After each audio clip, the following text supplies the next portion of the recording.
ચળ કપટ કરે દરેક વસ્તુ એને બાપને બધી ખબર હોય પણ છોકરાને એમ જ થાય આને કઈ ખબર નથી છતાં બાપ હાલવા દેતો હોય કે હાલો કાર અમને એને છોકરો કહેવાય દરેક વસ્તુમાં બધું બાપુ છતાં ચળ કપટ કરે પુત્ર હોય ને એ આપણા પાર ખેંચે બાપા અમારો બાપો કેટલા મળે છે હવે આપણે એને જેને મળવું હોય ને તો એ આપણા પારિકા કરશે કે શું કરે ક્યાં જાય કેમ કરે અને દીકરાના પણ બહુ ઈચ્છા સાહિત્ય કરવા દીધા છે કે સોરે બેહતો હોય બાપ અને 10-15 લાખનું નાનું થઈ ગયું હોય બંધાણી માણસ હોય હોમમાં પૂજાતો હોય ને પછી ઘરના ખૂણામાં બેસી જાય અને એ દીકરો આટો મારીને આવે બાપ આગળ તો બાપા કેમ આયા બેઠા સોરે તમારે તને કઈ ખબર નથી નાના કે 7-8 લાખ રૂપિયાનું દેવું થઈ ગયું એ બધા પૈસા ભરીને બેન ખિસ્સામાં નાખવા અને એની જે કઈ સગવડતા હોય એ સગવડતા આગળ પછી છોરે બેહારે એને દીકરો કહેવાનો ધી વળે કાં દીકરા કાં તો ધોરે ને કાં તો ધરા એમાંથી શીખતા તો મનના દિલમાં તો ખરા માણસનો એ પણ દિલ વાળી જાય પણ શનિવારે તો થઈ હવે શિવરાત્રી એમાં આપણે આવી ગયા છીએ મહાશિવરાત્રી ભોળાનાથ પણ આ દાદાનું કામકાજ આખું અલગ દુનિયાથી અલગ જ છે વિચિત્ર અરે જય હો પણ એમાં છે ને કરે ઊંટિયા આપણે મેળવી ગયા આપણે ઘોડા આપણે મેળવી આ બે ઘોડાની બગી મંગાવે ને પછી પીઠીની જગ્યાએ એને રાખશું મહાદેવ તત્વજ્ઞાનની દ્રષ્ટિ ગુરુ રામ કઈ કંટાળો નથી ને આપણે વરાજાના લગ્ન થાય ને છોકરાના ત્યારે પીઠી છોડવામાં આવે ભોળાનાથના લગ્ન થયા ત્યારે શિવપુરાણમાં એવું લખ્યું છે ભસ્મના લેપન સંસ્કૃતમાં કે આખા શરીરે ભસ્મનું લેપન કર્યું એટલે કે રાખ હવે આવું રાખ છોકરાને લગ્ન કરવા જાય તો કેટલા વિચિત્ર લાગે તોય ભગવાનને શું કરે કોઈએ પૂછ્યું કાનમાં કે મારા રાત આ રાત કામ છોકરી કઈ ખારો વાગો પહેરો ને તમે મહાદેવ છો તો ચાલવાનું રહે શરીરને બહુ શણગારવાનું નહીં આપણે જવાનું છે તારું દાદુ એટલી રાખ જ બનવાની છે એટલે ચોરી રાખ જ છો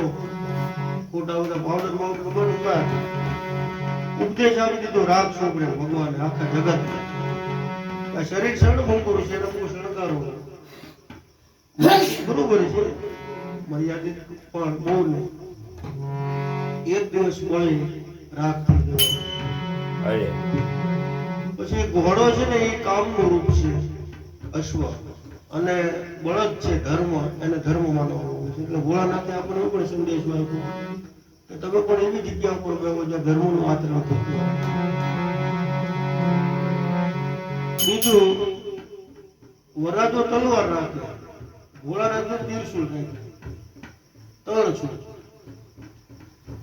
ગુના આ બધા બહુ મોટા છે પણ કોણ માથાકૂટ કરે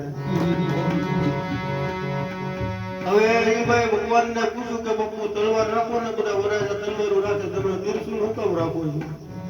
એ કે આ ત્રિશુલ છે ને 3 વસ્તુ માણસોને બહુ પરેશાન કરે તો કે શું તો કે પેલું કામ પછી ક્રોધ અને લોભ આ 3 આવે પછી વાહે તો બધા ઘણા બધા આવે પણ આ 3 વસ્તુની ઉપર મારો બરાબરનો પકડ છે કે જે આ દુર્ગુણ છે ને એની ઉપર મારી પકડ છે એટલે એને જેને શૂળ કહેવાય એટલે તીરશૂળ એટલે આવા 3 ઉપદેશ ભોળાનાથે આપ્યા આપણે બધા ધર્મનું આચરણ કરવું કામ ક્રોધ મોહ માયામાંથી થોડા પર અને શરીરને બહુ શણગારવાનું નહીં મર્યાદા બરાબર છે તો એ ભોળાનાથની શિવરાત્રીના સમયમાં બેઠા છે એક બે ચાર દાદાના બનાવેલા છે ચારણી ભાષામાં સામતભાઈ કવિરાજ કુંભાર અને સંગીતને હારે બોલ્યું જગુબાના તબલાને ગુનાભાઈ મંદિર ઉગાડી જાય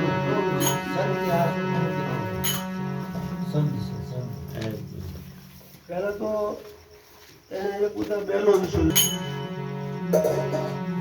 2-5 માતાઓનું ઉદાહરણ હતું ભજનમાં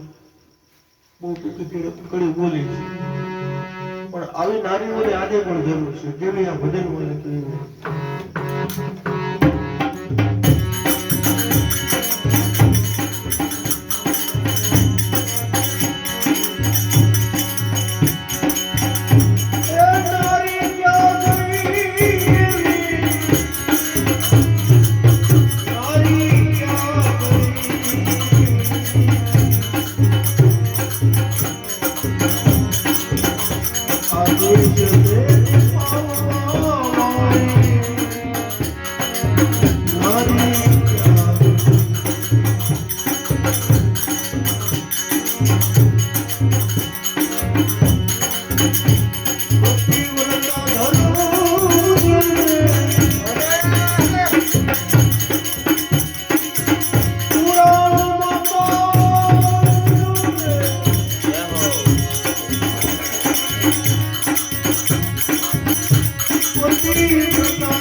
નિજ મૂળને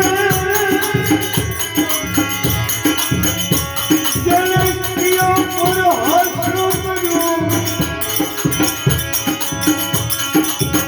ઉઢેલા ભૂમિને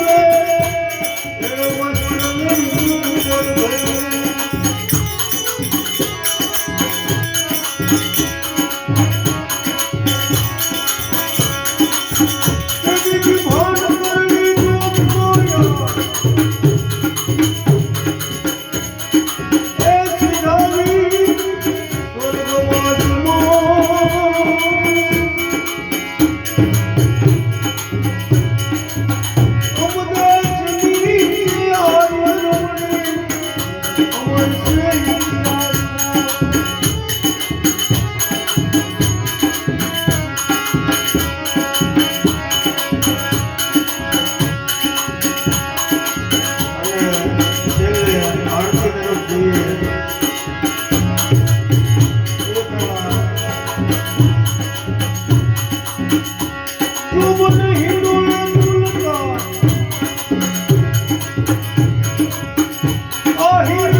આરતી નો ટાઈમ થઈ ગયો.